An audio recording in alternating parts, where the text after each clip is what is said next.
All right, I think we should be live now. Kevin, hey bud, can you hear me okay? Do a quick sound check, video check.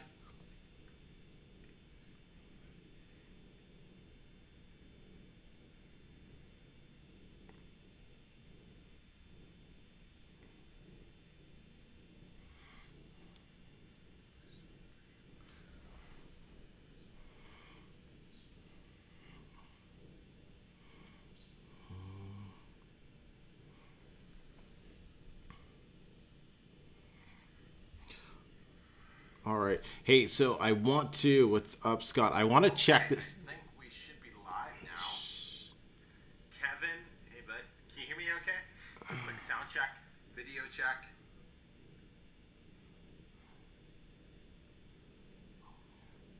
Awesome. Anthony from Los Angeles.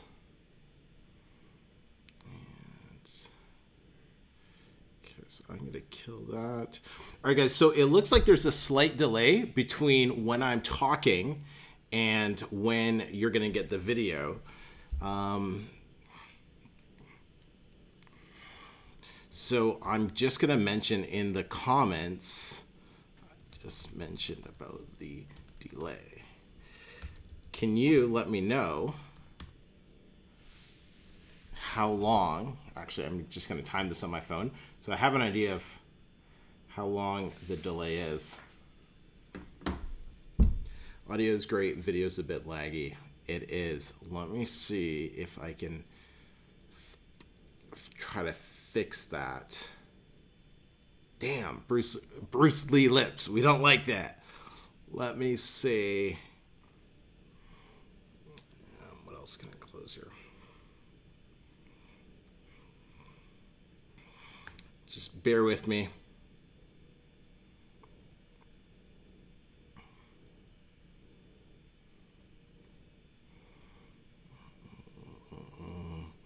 All right, we might just have to bear with the Bruce Lee lips and all of that, because I'm not going to spend a ton of time trying to figure this out right now. I did some problem solving beforehand, but I'm still running into the same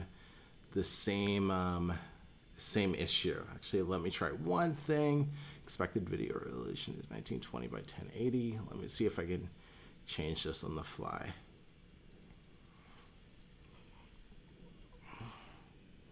Video 1920 by 1080. All right, so I can't change it on the fly. So switch channels, maybe. Can you? Like, I could go over to Google to Google Hangouts and do a live stream there. It's over 30 seconds. Shit. Yeah. Okay, you know what? I'm gonna audio's okay. North Carolina, awesome. Let me know in the comments. Is the video, is that so annoying that I should stop and we should just switch channels? Because I got a lot of stuff I want to get into, so I don't want the laggy video to be the issue of it. So I think if I use Google Hangouts, it might that might solve the problem. So let me know in the chat. Should I switch that over and we do that?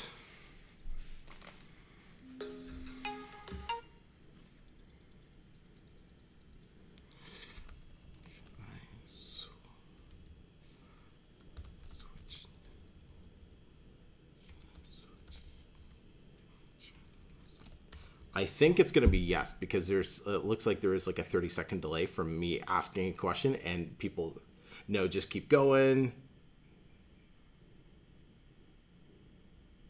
All right, I'm just going to keep going. And audio is the most important. So, oh, by channels, I mean frequency tech stuff. Yeah, Herb, it's locking me out because it's already streaming. So it's all good. Susan, it would have been on my YouTube channel anyways, but it's all good. You don't need to see me. That's true. All right, let's just keep going. So if you have questions about anything and everything, put them in the comments section. I'll get to them. I wanted to talk about some cool things and some updates and things going on here. get this. And the first thing that I want to talk about is this bad boy right here. So it's unofficially out. I haven't really started promoting it. This will be the first time that I really have a chance. And this is designed.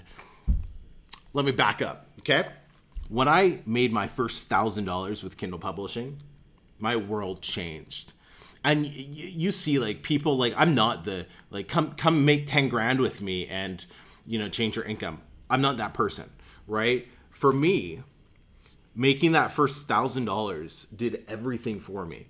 It just allowed us to have that little bit of extra disposable income for me and the family, so we could go out and kind of do things and have fun.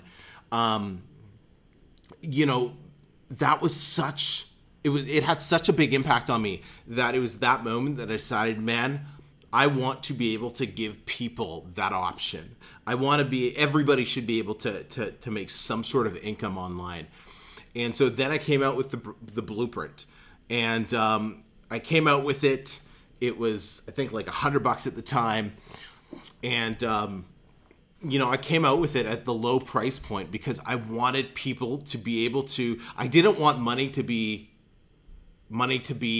the determining factor on whether or not somebody could learn the necessary tools to make their first $1,000 online. And, you know, obviously the price of the course has been going up, and I came out with this as an additional resource. Those of you who have the course, you don't have to worry about getting this.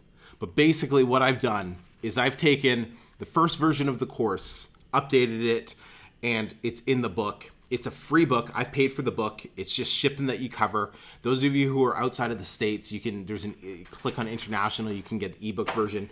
But this won't be a total self-promotion type of thing. But I wanted everyone to know about this. There's going to be a lot more info about it coming up. But it's out. There's a link in the description. You can check it out. But that's enough about that. Hey, how's it going? All right, so let's kind of dive into it. And let's see, I think Cody's first question is, I know you deal a lot with Kindle publishing. I asked for advice if you're a ghostwriter for somebody else's books. Cody, what do you mean there, bud? You're looking for advice if you're a ghostwriter. So I guess you're a ghostwriter. Just clarify that and let me know. That would be great. Let's see, what are some other questions we got? Who said they got their first book published? Oh, Kevin, you ask, do VAs do erotica? VAs, like, you mean for swaps? VAs will swap any book. Is that what you mean by that? You just got your first book back from the writers. Excellent. That is cool. All right.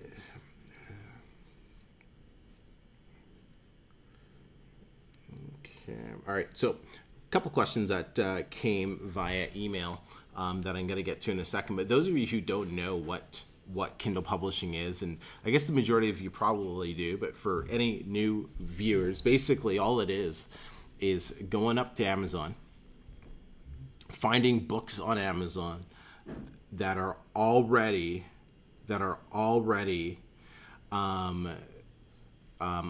selling, then taking that idea, having somebody else write the book, you get a cover, $5 or $10, put it up online, and you rank it, gather a couple of reviews for it, and then eventually people start buying the book, and you get paid royalties for it. And one of the reasons that I've fallen in love with the concept, not publishing as a whole, but the concept of that, is the startup capital is, you can invest less than, I'd say $400, less than $500 to get going. There's ways to decrease that. I think it was Kevin. Correct me if I'm wrong, but I think in the Facebook group you said you were writing your own books, and you like your startup costs were like $50 or something. So you can do a bit more legwork if you're tight on money or anything. But you know, for under $500, you can get, you know, a couple books published up on Amazon, and then start having money coming in every single month. The learning curve is you know what, if you can, the learning curve is this. It's like if you're able to find information online, you can do Kindle publishing. If you're able to find, you know, my YouTube channel, if you can Google something, you have the skill set it takes to make money on Amazon with Kindle publishing. Like, that's the extent of the skill set. It's next to nothing. It's like 4th grade level. Your course knowledge, content, and wisdom does have synergy with Dale's course. Yes, or both. Talk about the same thing. Is it worth buying both of them, or should I start with yours? It's really completely up to you, man. In the course of your publishing career, you're probably going to take multiple courses. I did, right? You know, I took a few. I think most people probably take a couple different courses, because you're not only looking for information, but you're looking for the person who connects with you the most, right? So if you connect with me, Herbert, if you're connecting with me more than Dale, you're probably going with my course. But if you're connecting with Dale more than me, well, it would probably make sense to go with his course. But, and I haven't had a chance to kind of dive into Dale's course or check it out or anything, I have a feeling he is more going after authors who want to write their books themselves and build it up that way. I could be wrong on this. Whereas I am, like, I get everything outsourced. You don't have to write your book. You don't have to design your cover. You don't have to do anything. That's the concept of my self-published and Blueprint. So that might be the major difference between mine and Dale's. But like I said, I don't have enough detail on his yet, but I have a feeling that would be kind of the big difference maker there. All right, Cody, here you are, bud. I've been occasionally looking for more jobs and have resorted to being a writer for another publisher, writing books for them. Okay, cool. Then the publisher publishes it in their own name to make money off it as a publisher. Yep, makes sense. I've basically been writing books for other Kindle publishers. Correct. Exactly. So Cody, you're exactly like, you're the type of writer that we would look for on Upwork, right? You know, we'd post a job on Upwork, say, hey, I have a book about whatever. I need somebody to write 10,000, 12,000, 15,000 words for it. You know, and people would start bidding for that, and you know, we'd find somebody like Cody to work with. So I think, Cody, did you have, like, let me just scroll back to see. That's for advice. So what advice are you looking for, Cody, then? Right? If you're just doing that for the time being because you need money, whereas most here are authors, publishers who pay writers to write books for them. I'm a writer who is writing books for publishers. So here's my question to you, bud. What are you looking for? Do you enjoy writing because you enjoy writing? Or are you just doing it because you need to make money? If you're doing it because you need to make money, just start writing books and publishing them on Amazon yourself. You're going to make way more money a lot faster than trading your time for the money. Anthony Miller. Dale who? Dale L. Roberts.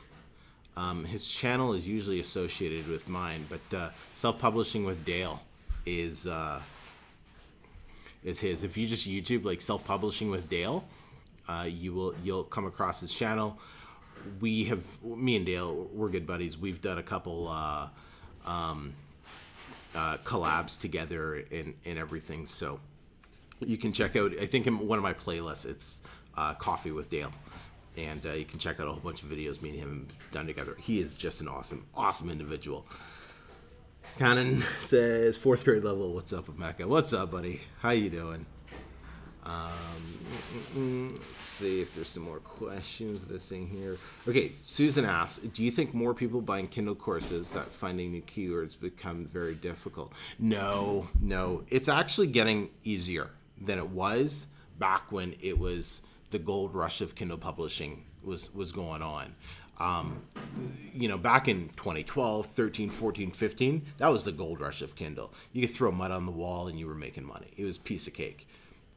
Competition was a lot stiffer then, but with the recent changes with Amazon, definitely the demand or the excitement, so to speak, for Kindle publishing has dropped a level. So those of you who are getting into it, your chances of success are higher now than they were then. However, it does take a slightly different skill set or just more skill set to get the same type of results before. But then that also means you have to do things more by the book, right? Like, you can't just build a business off of whatchamacallit, review swaps and scale it up to 20 grand a month anymore. Like those type of things you can't do. You got to be a little bit more strategic and create more of an authority and a brand on Amazon. Yeah, I know. Sorry for the crappy video. We have to up the internet. Okay. Maybe you could call today.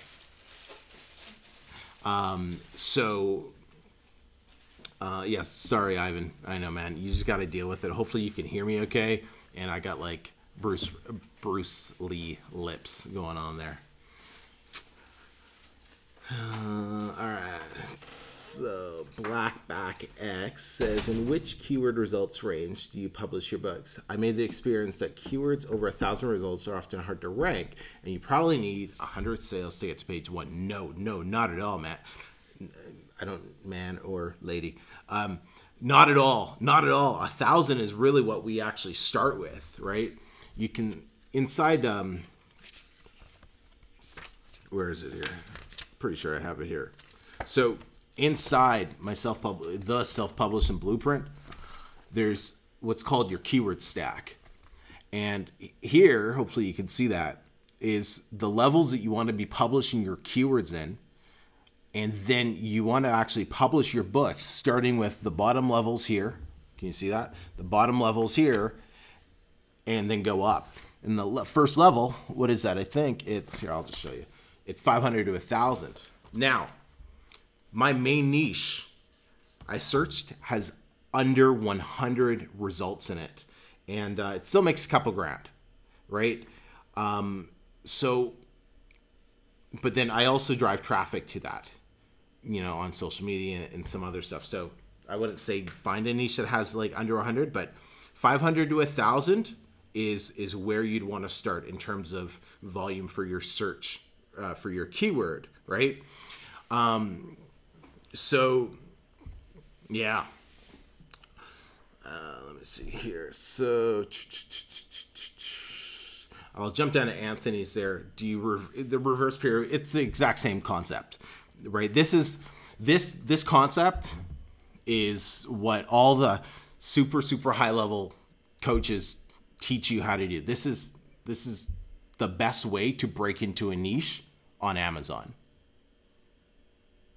Okay, it's you publish books that have small search results. You publish books in those, so you can easily get ranked for those. You can start making sales. Amazon starts to get to know you.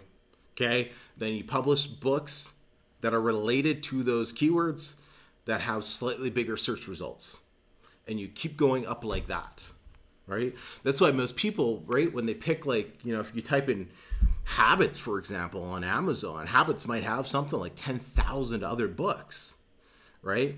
If you publish a book and you're targeting habits as your keyword, you'll make money for maybe a month or two, but after the initial new boost of Amazon is gone, it's very, very hard to make money long term because you're getting lost in the other 10,000 books. So you got to start small and build your way up. Hello from Tokyo. Hello. I had a question for you. In your opinion, is it better to have Kindle Spy, KDP Rocket, or both? Look, I started with Kindle Spy. That was what I kind of, you know, I don't know which one's been around longer, but Kindle Spy is what I started with keyword research. A lot of my students are using KDP Rocket now for their keyword research. In fact, let me just see if I can bring this up for y'all.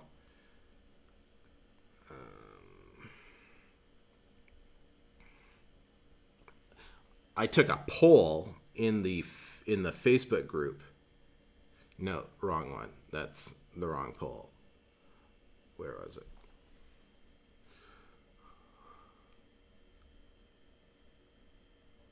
All right, I don't know. But everyone was using KDP Rocket. I sent it to Dave. That's actually what I did. Let me see it. So everyone was using KDP Rocket over you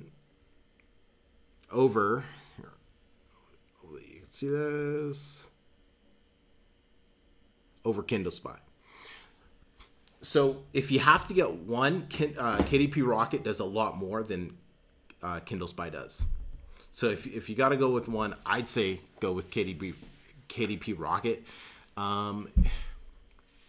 Did I do a review of both of them? I think I've done a review of both of them, or that video hasn't been uploaded yet. So just search on my channel if you want a bit more info on that. So,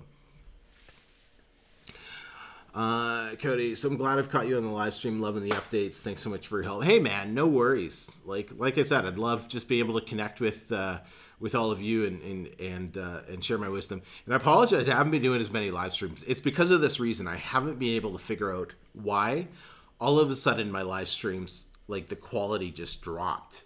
Like, same computer, same everything, but you know, obviously we're having some video issues and stuff. So the next solution I'm going to try to do is see if we can bump up our internet speed, but we checked with the company and the speed hasn't changed. So I don't know. So, but once we get it figured out, I'll definitely be doing some more live streams. So once again, apologize for the quality issues we're having, but audio, like you guys were pointing out, it is the most important thing. So Cody also says, hey, also wondering, I'm a sheet music composer. Is it possible to format sheet music for Kindle? What on earth is sheet music? Anthony, what's the best way to get or authentic reviews quickly? The best way is an email list. 100%. But go into more detail, it's what's called an advanced review team. So an advanced review team is separate from your emails. Your email list. So when you publish your book, you're going to have two lead magnet, or one lead magnet, which is your main one that you're using to collect emails so you can later market to them, promote books, promote other back-end products you might want to, whatever the case is. But you have to always be collecting those emails. But then in the book, you're also going to have what's called an advanced review team. An advanced review team is a team of, it's people who, the only benefit is basically they get your book in advance.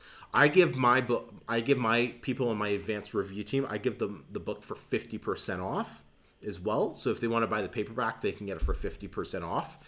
And what I do is I send them the book 2 weeks before I release it. So I'll do a what do you call that? A pre-order, or what's a pre-release on Kindle? You can do pre-release. So I'll do a pre-release. And then I'll email them a PDF version of the book, the advanced review team, email them the book for 2 weeks. Then they read it over and everything. And then once I've linked up the ebook and the paperback, then they can start leaving reviews. So I'll email them, hey, the book is live now. You can start leaving your reviews. And so they start leaving reviews. So this way, when the Kindle goes live, there's already reviews for it because there were some reviews written for the paperback book. Okay, so I do that, and then I'll send them a couple reminder emails because, you know, but that way you can launch your books with like 4 or 5 reviews right off the bat. So yeah, hopefully Anthony, that helps there. And produce high quality books that people love, and then you'll also get just, you know, reviews from organic people who you don't have an email list from. Ivan, hi Emeka. One question: How did you start with all Kindle publishing? What did you do before Kindle publishing? Kindle publishing was my first online venture. Beforehand, I was, what was I was what on earth was that position called? I have no idea what it was called. I took over my wife's job when she went on mat leave for a good family friend of ours, who was kind of in the Cutco business, or who is in the Cutco business, and that was the business I did for like 12, 13 years. And so I was working with her, calling realtors and connecting with them, and helping sell gifts to them, Cutco gifts to them. And so I did that for like a year and a bit while I was down here in Mexico. But I knew that job wasn't going anywhere, so I needed to do something else. And I knew I wasn't going to open up a taco stand here. And the only other thing I'd want to do here is open up a dive shop. But we're not near the ocean, so I can't open up a dive shop here. So I started, Gary Vee suggested, look for stuff on eBay and sell it on Amazon for more. That was the first time that I started thinking about using the internet to make money. And from there, looked around at all the usual suspects everyone else looks at, and found Kindle. Started Kindle because I only had $300. That's all we had saved, $300. So I had to use that to start Kindle, and boom, here we are now. Last month, $9,400. Not all from publishing, of course, but hey, I'll take it. Mickey, should I go pick bio, author page, etc.? Okay. If I'm publishing my first book, outsource under a pen name. It doesn't hurt, right? Because, Mickey, I'm pretty sure you're in the blueprint. I'm almost positive I saw that question, but I can't remember if it's in the private private Facebook group or the public one. But you would be like, you should have a list of your books in that niche that you're going to be publishing. So it's better to have a proper author page, built out. So yeah, find a generic pick, write up a quick bio, and have your author page. Totally. How many people look at it? I don't know. Who knows? But you know what? If it converts 1 or 2 extra people into buying your book, take it, because it's an easy, free thing to do. So I'm all for it. For every one of my niches, I have an author page. Canon, I use both KDP and KDP Rocket, I guess you mean, and Kindle Spy. Spy for the first round of research, then KDP Rocket, right? Especially if you're going to do anything with Amazon ads, KDP Rocket 100% is just a necessity. It just saves you so much time. Those of you who don't know what we're talking about, I'll put the links here. KDP Rocket. And you can check it out. Who is it? Kindle Spy. Hopefully both of those are the correct links. Oops. Yeah, alarms going off left, right, and center.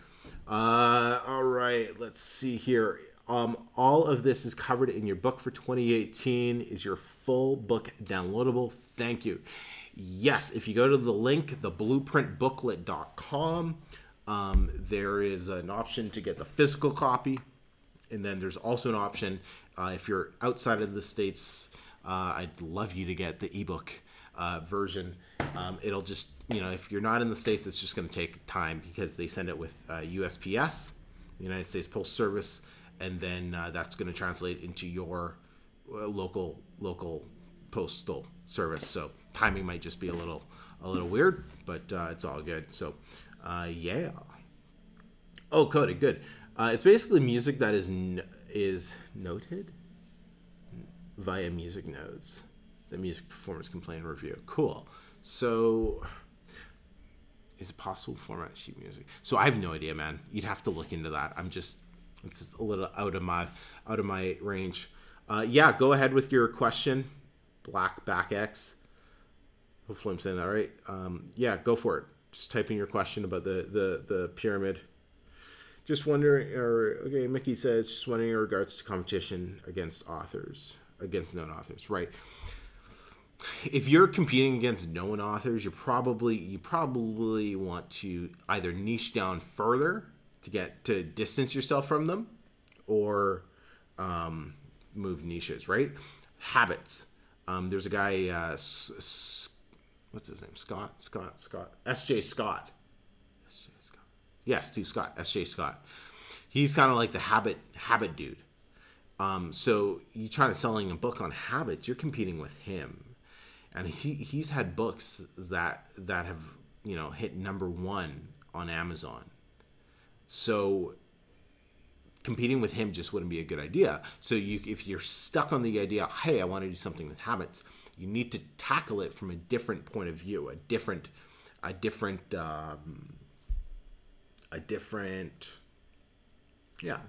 of view, right? So it might be like, just something different, right? Anthony, no worries, bud. I do offer one-on-one coaching. Yes, emekosai.com/mentoring is where you can find coaching, and then there's also group coaching that I do as well. So just depending on your budget, the group coaching is $147 a month, and you get access to that's self-publishing accelerator program. You know what? All the links are in the description of this video, so you can just click on them, check them out. And so that's cool. All right. So as you guys are typing more questions, if you got any questions about anything, let's talk about it. Let's dive in. How many of you are doing AMS ads right now for your books? Right. There's a couple questions I got emailed in that I want to check out.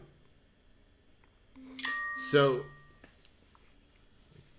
Abraham says, I was wondering how much you manage, or how do you manage your time effectively with a child, one on the way? What is your daily work routine? How do you get out of the house and work somewhere else? Or do you have a spare room where you get stuff done? Do you focus on a morning routine or evening? It would be great to know if things got easier in managing time from what you've learned. All right. That is a really good question. So I guess, okay, my morning routine is this. I get up, get coffee, go to the bathroom, go to work. That's it. I keep it simple. You don't need to worry about a morning routine. You just need to do what works for you, right? Some people need to yell at themselves like an idiot in the morning. Do it. If that's what you got to do, your what do you call them? When you're, I am the greatest. I am awesome. Hey, if you got to do that, then do it. For me, I feel like an idiot. I ain't doing it. So whatever your morning routine is, mine's simple. I get up, I make coffee, okay? Get on the computer. Usually I'll throw in a car video or two to watch. Look at my day. Check it out. I'm eating breakfast while I'm having my coffee. Then I go to the gym for like an hour or 2 hours. And I come home. Baby and the wife are up. Kiss them. Then they go over to her parents because Mariana works from there. And I work from right here. This is the living room. You see I got my sound equipment up over there. And, that backdrop is the backdrop you see in a lot of my videos. So I work from the kitchen table. It sucks, but we don't have, the other room is like my game / turning into baby's room.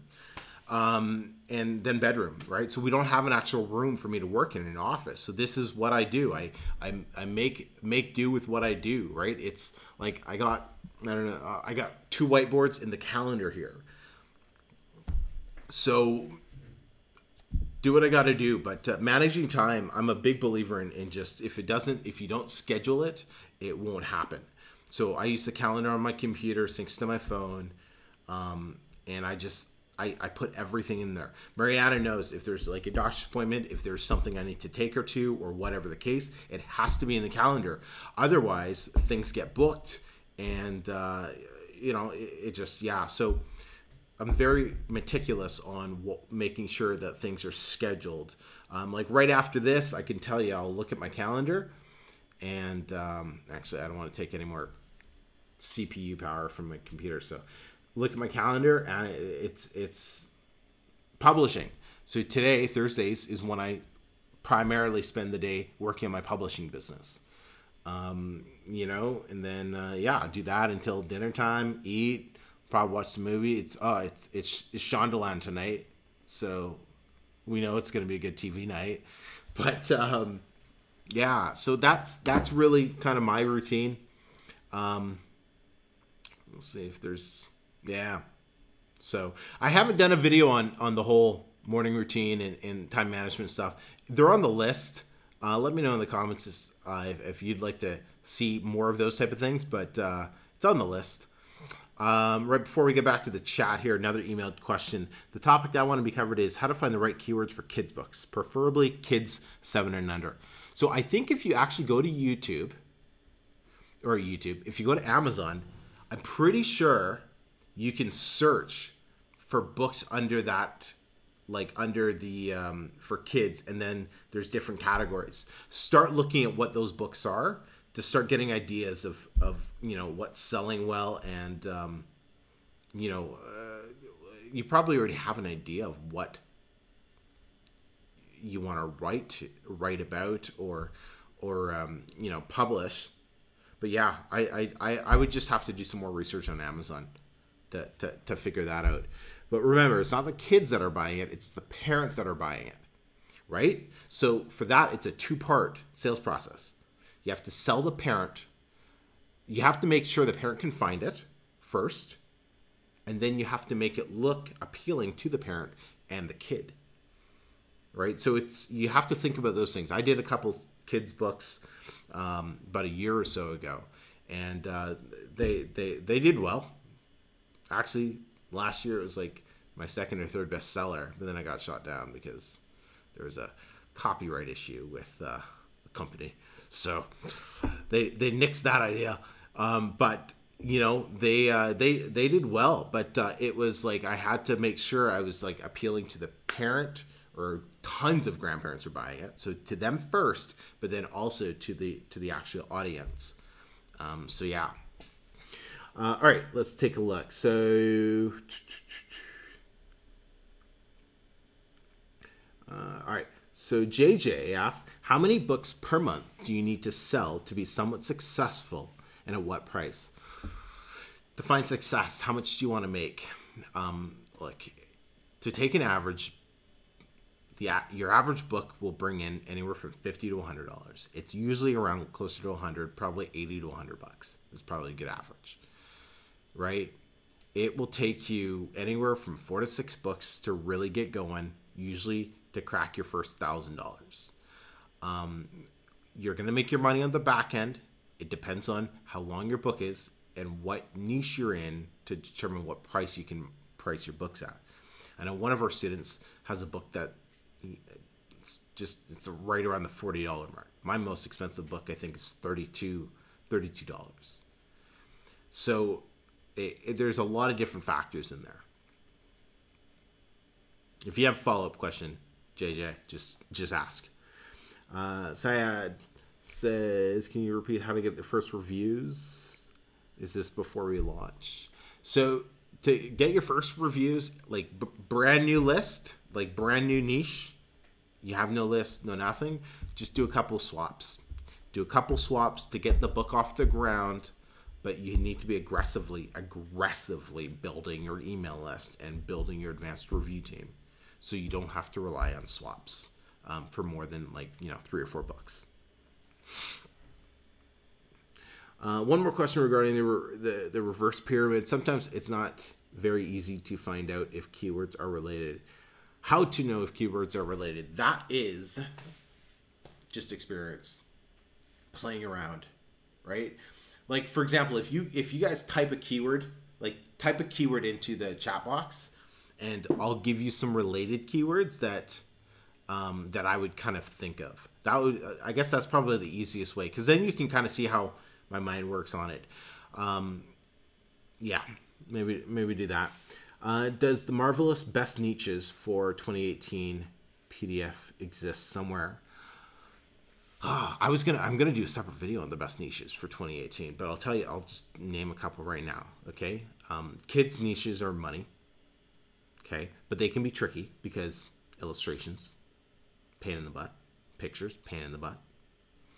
Cryptocurrency. Anything in the cryptocurrency is going to be freaking hot still, right? I know a lot of it's been dying down, but find whatever the next big cryptocurrency is, publish a book on that. It's going to be freaking hot. Obviously, self-help, health and fitness, right? What's the next big fitness trend? What's, right? CrossFit's only a couple years old, right? What's the next big fitness trend? Books on that. But then that's a very, very difficult market to break into, but there's a stupid amount of money in it, right? It's a $1 trillion industry.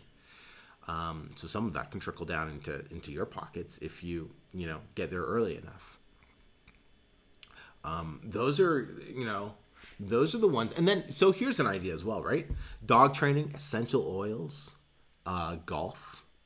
Those were all the go-to markets from back in the day, right? And so everyone started saying, oh, don't go into those, right? Because they were so saturated and everything. But here's what's happened.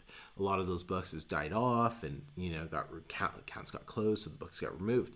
So maybe publishing a book on essential oils in 2018 might actually really do well. I have no idea. I have not looked into this. I have not tested it. It's just some of the thoughts that have been in my head, from talking to people who used to publish in those niches way back in the day, right? So hopefully that helps. Is it necessary to make a cover similar looking with all related covers? How will Amazon really recognize that they belong and push up all books? Well, one, you can tell Amazon, you can email them and create, what's it called?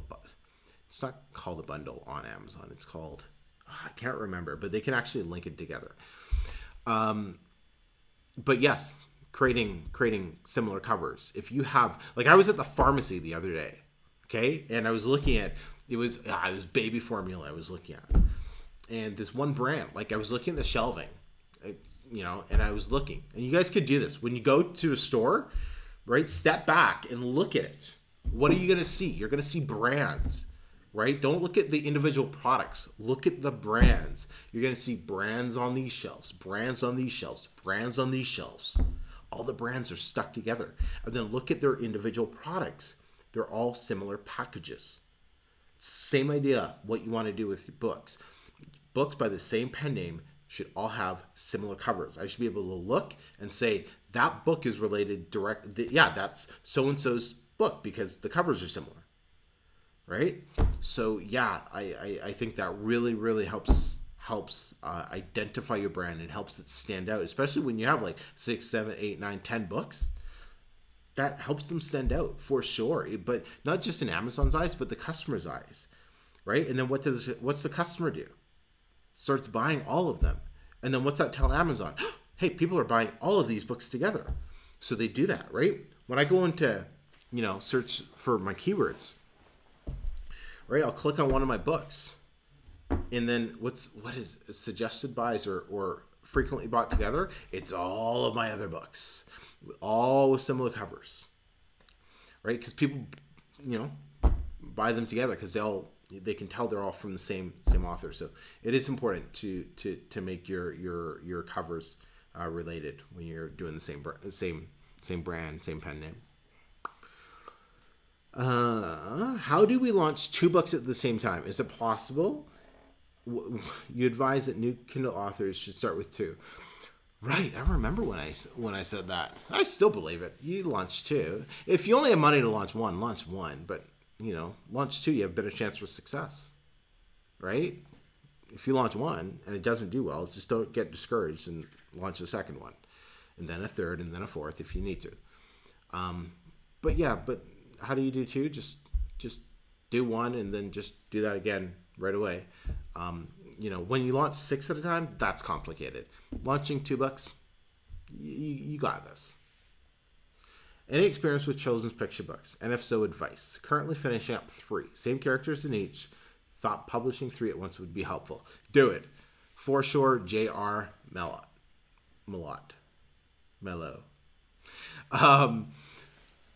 Do it. Yeah. If you can do 3, do it. Because chances are of them all getting bought together it's highly likely from parents because they'll do that. They'll just, grab all 3 of them. So I would definitely do that. You can also then tell Amazon to link them all together. For sure, I would do that. Let me know if there's a follow-up question. Ivan, I know you mentioned in one of your previous videos that finding a niche has become automated for you, correct? Have you found them at the beginning, or how did you find them at the beginning? How much would you spend to find a profitable niche?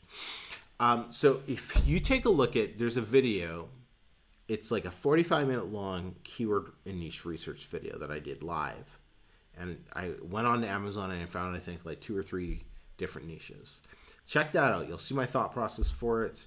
You know, it is, I do have a Kindle manager now, and he does all the research and stuff, you know, for me. But I did it the same way you guys did it. I made a list of, you know, what I thought was kind of cool. Looked on Amazon, said, okay, is this idea, you know, like scuba diving. So typed in scuba diving, and it was like dead in the water. There was like nothing, you know, and typed in, I think it was like 4x4, and there was nothing. So I did a lot of that doesn't work, that doesn't work, that doesn't work, that doesn't work, until I found one that I was like, hey, wait a minute, this is kind of cool, and published it. And yeah, so yeah, Jacob. You look like Scorpion from Mortal Kombat. Come here, or get over here. Okay, what else do we got here?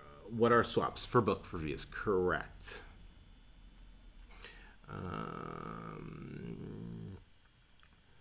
So I Am Maternity Clinic says, hi, hello. Thanks for all your videos and ebooks. Very helpful. Oh, super, super glad. I recently published 2 ebooks. Can you please talk about free marketing for ebooks that works? The best way to do free marketing is, well, one, using your Amazon's free promotion, but then get your book in front of the audience that you are writing it for. So like if your books are on I Am Maternity, okay, so where are new mothers hanging out, right? Where are new mothers hanging out? Get your books in front of them and just give it, you know, find a couple Facebook groups on Facebook. Dive in there first with value, connecting with people, and, you know, do that for about a week or 2. And then be like, hey, I got a book that's free right now on Amazon. Here's the link. Let me know what you think. But you have to spend a week or 2 being visible in there, like every day, so people get to know you first. You can't just jump into a Facebook group and say, hey, buy my book, or here, my book's free. You'll just get blocked and banned. So that's where most people screw it up. They don't spend the week or 2 inside the group talking about the related niche before giving the books, paid or free. Hopefully that helps. I'm new to this. JJ says, thanks, I am new. He actually said, thanks, I'm Mio too, to all this, and just wondering what to do to make a good living. Yeah, man, like I said, I started with $300, and then, you know, I reinvested it, took a bit more from the savings and threw that back. But yeah, you can start with a little money compared to something like Amazon FBA, where you need like anywhere from $2,000 to $5,000 to really get it going properly. You got to invest more, right? Drop shipping, yeah, the costs are a little lower, but you got to buy traffic, you know, and the learning curve is way higher. So,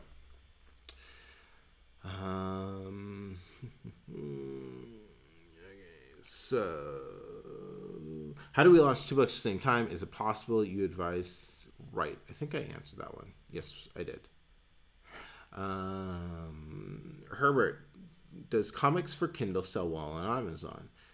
How does this work for marketing on other platforms? So to get onto the other platforms, just go to like Draft to Digital or Smashwords. Formatting for those 2 companies, it's beyond dumb. Beyond dumb. You know, I just basically just stopped worrying about them, because the formatting is just, yeah, especially if you got pictures or anything like that in your book, they're so picky, especially Smashwords. Google Play, you can go directly to Google Play. Just type in like Google Play Books or Google Play for Authors, and then you can upload directly to them. Super easy. But comics, I'm sure they sell well because that's like kind of a kids thing, right? And kids books sell, do great on ebooks and stuff like that. So, yeah, for sure. How do you build different email lists? Do you have websites on all your niche topics? I have websites on one niche, the only one I care about. That's my main one. The other ones I'm not going through the trouble of building a website. I have email lists for every single one, because that's just, you never know, right? You never know when society changes, and all of a sudden the one niche you're in blows up outside of Amazon. What does everyone do? They go, I want more information on this. I want products on this, right? And they just, it blows up. So I always collect email lists, even for stuff I have zero interest in, right? Like I got books on computer programming, email lists of like 1,000 people. I've done like nothing with it, but I have it just in case. It still collects stuff, but yeah. So how do you build different email lists? You're just going to have an email lead magnet in each book. Hopefully that's your question there. What's your opinion on dietary restriction niches, either lifestyle, cookbooks, or both? Look, if you're going to get into cookbooks, don't do it as a beginner. So I don't know how far along you are, Mickey, but don't do cookbooks as a beginner, because nobody wants a cookbook that doesn't have pictures. Pictures cost money. Good cookbooks need a lot more. Like, let's say your average book costs like $300. Okay, I'd probably say for a good cookbook, you're spending closer to $500 or $600. Now, you're going to sell it for a lot more, so you can make it back faster, but it takes more up front to really get it good. So I wouldn't do cookbooks. But the other dietary restriction niches, right? Lifestyle type of thing. Look, to break into the self-help or the health and fitness niche or food, the key is niching down, targeting a narrow customer, right? And going specifically after that customer first and focusing on them and building up your authority that way, and then slowly branching out, right? Using the pyramid example, using the keyword stacking example. So that's how you kind of break into those type of niches, right? Like CrossFit. When CrossFit, the fitness industry, when was the last time that got revolutionized, right? But then CrossFit came out. I don't know how many years CrossFit's out for, but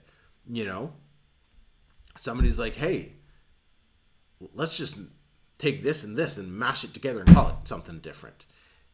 That turned into like, multi-million-dollar, maybe billion-dollar industry right there, just like CrossFit alone. But that's just one little area of a massive niche that that's been around for eons. So hopefully, Mickey, that helps. Let me know if you need any follow-up questions for that there. JJ, the book I'm writing is for India, and I've only seen 2 books in the market. Totally lost on what we're talking about. Let me go check. I'm new to this. Okay. So JJ, when you say, what do you mean is for India? Like India, the country, or Amazon India? Please don't tell me it's Amazon India. That'll be dead end. Hey, Blackbacks. Hey, Emeka. Me again. Another pyramid question. No worries. Is it possible to make good money without using the pyramid method? So publishing single books in different niches. Not in 2018. Anything's possible, but you're going to make it 10 times more challenging for yourself. That method right there, what you're talking about, made 10 times more sense 4 years ago. You could have done that. You could take, right? That's how people have 150 books, right? Because it's published whatever, wherever, and they were making money. Because Amazon was so different. But in today's day and age, you got to create more of a brand. You got to build more of that authority. And that's how you do it with the pyramids, SAC, whatever you want to call it. If I just fill the bottom layer of the approach, let's say with 3 books, will I already recognize that single book will rank? Will I already recognize that each single book will rank higher and get pushed by Amazon, or do I have to fill the other layers? Look, the bottom layers, let's say you got 3, 4, 5 books in there, right? Those are in small niches, or those are in small small search results, right? So they'll start going, but the whole idea is you want to take those and then find something that's related to it, right? So like, let's say dog training was like the base keyword, right? No. Let's say dog training was like, okay, so German Shepherd training. That might be a first level keyword. Dog training is related to that. That's your next level because more generalized. So hopefully that makes sense. Awesome. I am Eternity Clinic. Glad that helped. Your turnout on this Q&A is amazing. If you guys need to join Emeka's course, my self-publishing blueprint will what?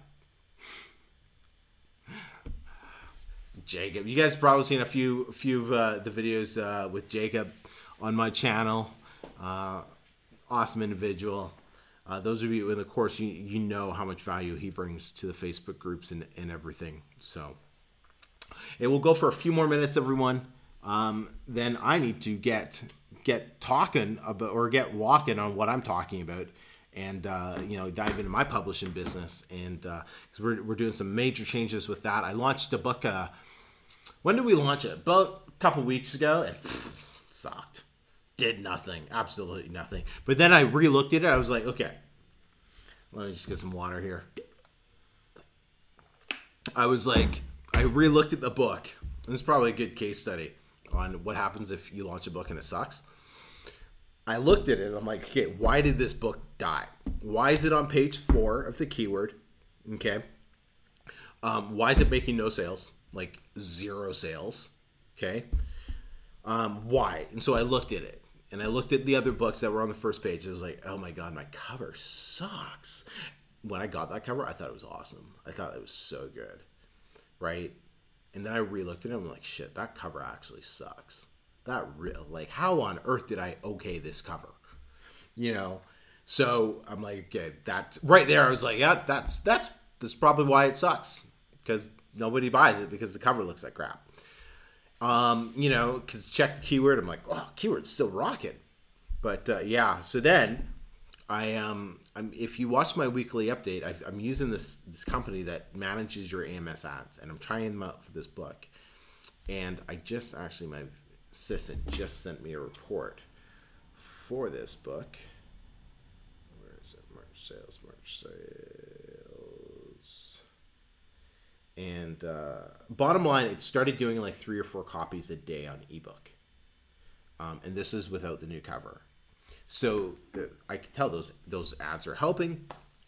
But once we get a new cover, I'm sure that'll help with paperback sales, because I wouldn't even want to buy this book, a physical copy of it, with such an ugly cover. I don't know what I was thinking. So, yeah. Lesson learned: if you think your cover's good, it never hurts to get a second opinion. Or if your book's not selling and you're wondering why, maybe your cover sucks. One truth: I arrived a little late. Wondered if you talked about cross promotion within the book itself. Is that allowed? Like, do you mean talking about your other books? Is that what you mean? Because if that is your question, I actually emailed Amazon the other day about this, because I wanted to know, am I allowed to promote my other books in the description on the Amazon page? And the short answer is yes, you're able to. You just can't use any links to it. But you can say, hey, if you like this book, don't forget to check out, all these books, by so-and-so as well. You can get them on Amazon. You can't say you can get them on, like, another site or anything like that. But you can list your other books in there. So if that's what you mean by cross promotions, yeah, you can totally do it. Amazon's all good with that. Okay, it's time for couple more questions. I'll just see if I missed any here.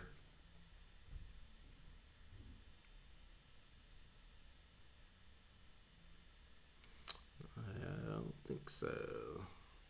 Oh, one more. Okay. How much more important is it, if at all, to make children's picture books interactive? Was wondering if this is an option should be explored. Interactive. I don't know if it is. I didn't make mine interactive. It was just a short story.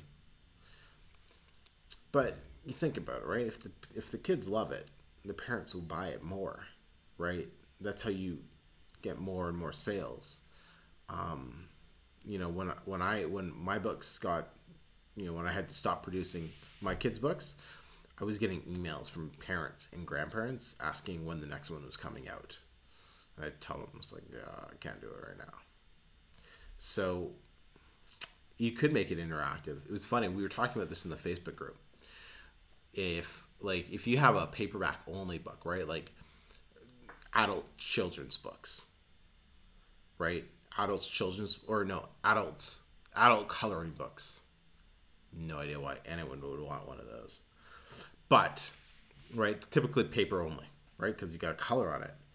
But what about with what Apple's doing with the new iPad and like that, you know, pencil thing? Would that work with the ebook version of it? Could you color it in or whatever? So could that make your paperback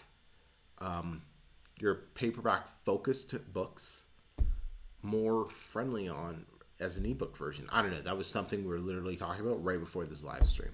So technology is always changing, right? So yeah. Unfortunately, would probably postpone my release if I went that route. Okay. Do you use the same email address for multiple lists or niches? Oh God, no.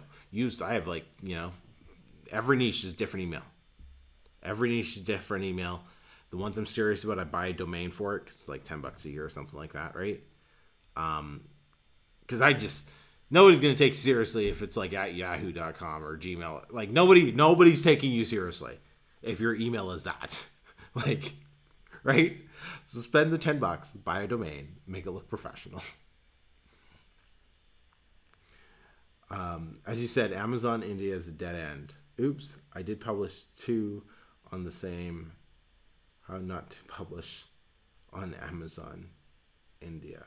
Like, just, you guys shouldn't be focused on publishing anywhere except for the US. Why? Right? Like, you focus on the US market. It's the